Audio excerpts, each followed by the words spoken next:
There's a moment most parents know all too well. You're exhausted. Your toddler just threw their lunch on the floor for the third time. You told them gently to stop. They look at you and smile. And in a split second, your voice gets louder. You yell. They cry. And suddenly, you're not just dealing with spilled food. You're dealing with guilt, regret, and a little heart that now feels a little more scared and a little less connected. But what if I told you there's another way? A way to discipline your toddler without yelling. A way to guide, teach, and lead with calm strength. Yes, it's possible. And in this video, I'll show you how. Let's start with a truth that often gets ignored. Yelling feels like control, but it's actually a loss of it. When you raise your voice, your toddler doesn't hear the message. They hear the tone. They feel the tension. Their tiny nervous system floods with cortisol, the stress hormone. And instead of learning, they enter fight or flight. That's not discipline. That's fear. Real discipline, the kind that lasts, doesn't come from fear. It comes from connection. So the first step to disciplining without yelling, regulate yourself. Regulate before you educate. You cannot teach calm if you're not calm. It sounds simple, but it's hard when emotions are high. So what can you do when you feel the fire rising? Take a breath. Walk away for 10 seconds. Put your hand on your heart. Lower your voice intentionally. The quieter you get, the more they listen. Why? Because calm feels safe, and children listen best when they feel safe. Understand the why behind the behavior. Most toddler misbehavior isn't manipulation, it's communication. When your child throws, screams, or says no, they're not trying to defy you. They're trying to express something they don't yet have words for. It might be hunger, overstimulation, a need for attention, or just a tough moment in their little world. Try this. Instead of saying, "Why are you acting like this?" say, "What is my child trying to tell me right now?" This tiny shift changes everything. Use boundaries, not threats. Boundaries are clear, consistent, and calm. Threats are emotional, loud, and often unrealistic. Here's an example.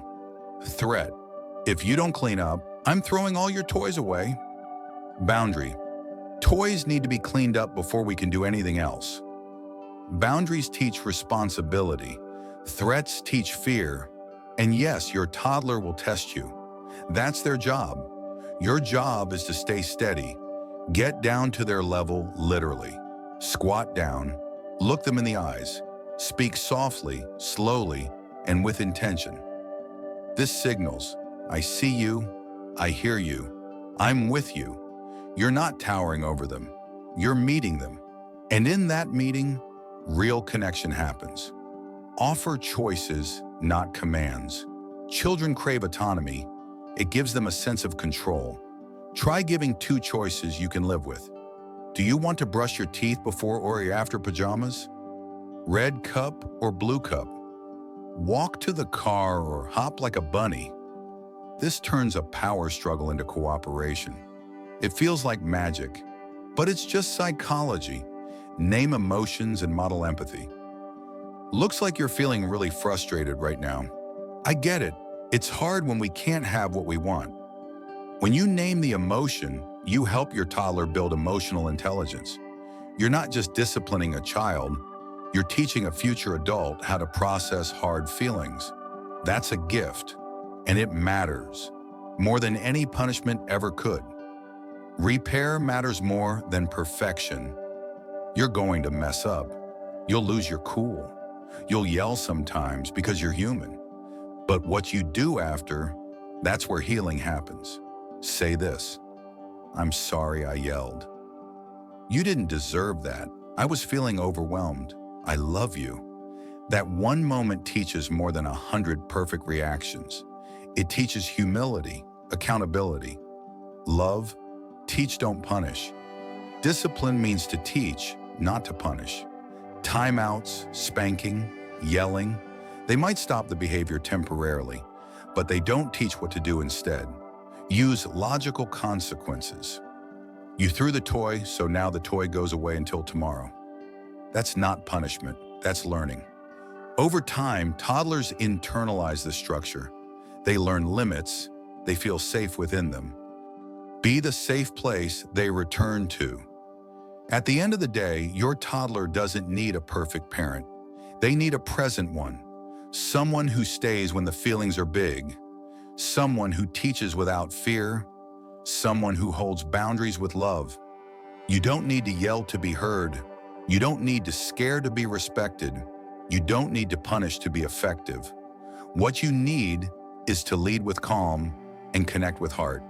And remember, every tantrum, every meltdown, every hard parenting moment is a chance to either escalate or to connect.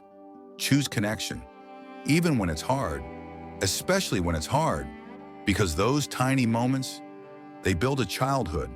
And one day your child will look back, not at how perfect you were, but how safe they felt in your presence. If this video resonated with you, please take a moment to like it. It helps more parents find this message. Share it with a friend who needs a little encouragement today. And don't forget to subscribe for more honest, heartfelt parenting wisdom. You're not alone on this journey, and you're doing better than you think. See you in the next video.